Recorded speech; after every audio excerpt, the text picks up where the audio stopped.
বলে না অভ্যেস খুব খারাপ জিনিস। কেন তা বললাম তারাও একটু বাদে বলছি। সকালবেলা ঘুম থেকে উঠে সহেলির মা এসে আমাকে শাড়ি পরিয়ে দিল, আর এখন আমি যাচ্ছি কলেজে। আর শাড়ি পরলাম কেন? কারণ আজ আমাদের কলেজে নেতাজি সুভাষচন্দ্র বোসের 178তম জন্মদিন পালন করা হচ্ছে।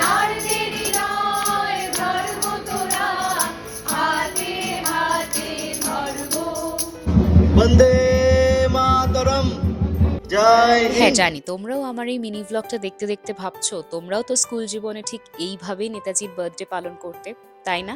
তোমরা কারা কারা নিজেদের স্কুলকে খুব মিস করো কমেন্ট সেকশনে জানিও। কিন্তু এখন বাড়ি ফেরার পালা। কত করে কাকু এগুলো? 22 টাকা আছে, 20 টাকা দাও।